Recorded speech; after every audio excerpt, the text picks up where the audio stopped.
जो कंडीशन है वो मैं लिख लेता हूँ। सबसे पहले हमारे पास गिवन पॉइंट्स और कौन कौन सी पॉइंट्स हैं। पहले तो ओ है जिसके कोऑर्डिनेट 0 0 हैं।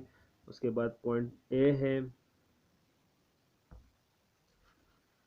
पॉइंट ए के कोऑर्डिनेट्स हैं -3 7 और पॉइंट बी के कोऑर्डिनेट्स हैं 1 0। आल्सो हमें गिवन है also given that OP is equals to AB। Students देखें, सबसे पहले इन जो क्वेश्चंस हैं इसको अपने मैथमेटिकल फॉर्म में लिखना है, क्योंकि जब आप इसको स्टैंडर्ड फॉर्म में एक दफ़ा लिख लेते हैं तो फिर आपको पता है जस्ट अपने डिस्टेंस फार्मूला यूज़ करके आपने इसकी वैल्यूज़ फाइंड कर लेनी है। तो हमारे पास जो पॉइंट P है वो चूँकि हमने फाइंड करना है तो हम इसलिए लेट करते हैं, let coordinates of P, coordinates of P और हम इस तरह लिख लेते हैं P ऑफ X Y आ जाएंगे, ठीक है। और X Y की हमने वैल्यू फाइंड करनी है। तो यहाँ पर डिस्टेंस फाइंड करने के लिए हम सबसे पहले चारों पॉइंट्स को लिख लेते हैं। पहले आपके पास पॉइंट O है 0 0 और P X Y आ जाएगा। एंड इसी तरह राइट साइड पर जो हमारे पास दो पॉइंट्स हैं वो बनता है पॉइंट A, इनके कोऑर्डिनेट्स -3 7 बनते हैं और B के कोऑर्डिनेट्स 1 0 बनते हैं। तो अब देखिए हम डायरेक्ट इधर से ही आप एक फार्मूला यूज़ करके इसकी वैल्यूज़ ले सकते हैं। तो हम यहाँ पर लिख लेते हैं OP is equals to AB। OP मतलब x माइनस 0 और आप जानते हैं कोऑर्डिनेट आई आएगा इसके साथ, प्लस इसी तरह से दूसरा हमारे पास आएगा y माइनस 0, यानी अगले पॉइंट में से पिछले पॉइंट को माइनस किया जाता है, y माइनस 0 जे आ जाएगा which is equal to same process right side के लिए भी है। यह आ जाएगा 1, क्योंकि बी कोऑर्डिनेट्स के वैल्यूज़ पहले हम लेते हैं, तो यह आ जाएगा 1 माइनस इंटू -3 और वेक्टर इसके साथ आई लगेगा पोजीशन और यूनिट वेक्टर, प्लस इसी तरह 0 -7 जे आ जाएगा। एडिशन कर लेते हैं, सब्ट्रैक्शन एडिशन जो भी इसके साथ प्रोसेस होता है, x i plus y j is equals to, यहाँ से आ जाता है माइनस माइनस प्लस हो जाएगा, तो ये आ जाएगा 1 + 3i और -7 जे आ जाएगा। मजीद हम इसको लिख लेते हैं x i plus y j is equals to 4i - 7 J.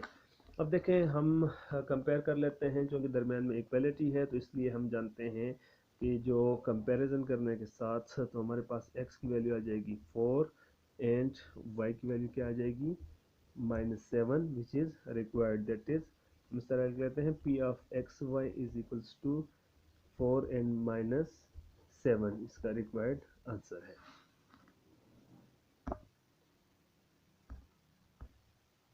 Okay students, next question number 12 है।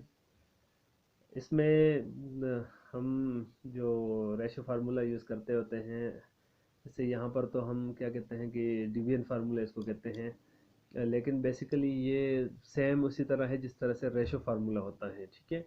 और इसमें जब सबसे पहले हम कोऑर्डिनेट्स के लिख लेते हैं जो कि हमारे पास गिवन है, उसके बाद में फार्मूला जब आपको समझाऊंगा तो आपको लग जाएगा कि वाकई ही तो वही रेशो वाला फार्मूला है। इसमें सबसे पहले जो हमारे पास गिवन है, गिवन दैट सोल्यूशन में आ जाता है गिवन वैल्यू, तो ये पहले आ जाते हैं position vector of c which is equals to, इसको हम सपोज x1 से डिनोट कर लेते हैं जो कि इक्वल है 2i - 3j के इक्वल। इसी तरह से position vector of d which is equals to x2 से डिनोट कर लेते हैं हम इसको, विच is equals to 3i + 2j के इक्वल है।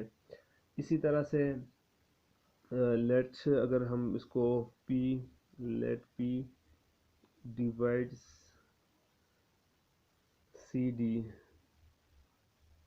इन रेशो, किस रेशो में इसको डिवाइड करता है, फॉर एग्जांपल हम इसको लेते हैं m1/m2 which is equal to किसके इक्वल है 4/3 के इक्वल। मीन्स कि हमारे पास जो पहली वैल्यू है उसको हम लेते हैं suppose m1 is equal to 4 और m2 इज इक्वल्स टू 3। अब इसके बाद आप देखें यहाँ पर हमने फार्मूला यूज़ करना है। फार्मूला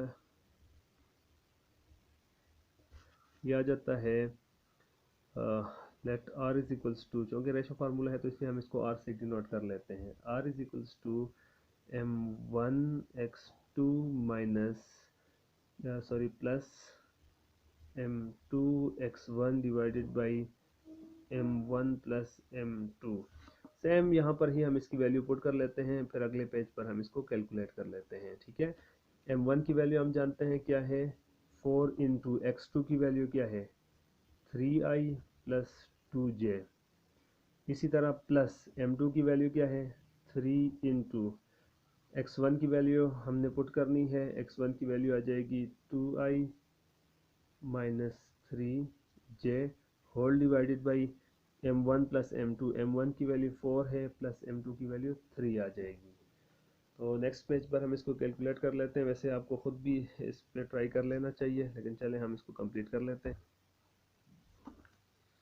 इधर से r is equal to bracket ख़त्म कर लेते हैं, यह आ जाएगा 12i plus 8j plus 6i minus 9j divided by 7। r is equals to, अब i को i के साथ ऐड कर लेते हैं तो यह आ जाएगा 18i plus 8j minus 9j, तो ये माइनस 1j या सिर्फ सिंपली j लिख लेते हैं, whole divide by 7। r is equal to, अब 17 को अलग अलग डिवाइड कर लेते हैं, 18 over 7i minus 1 over 7j is required answer. इसके अलावा स्टूडेंट्स होमवर्क आपके लिए यही है, जो क्वेश्चंस अभी मैंने सॉल्व कर लिए हैं इन्हीं को आपने रिवाइज करना है, प्रिपेयर कर लें।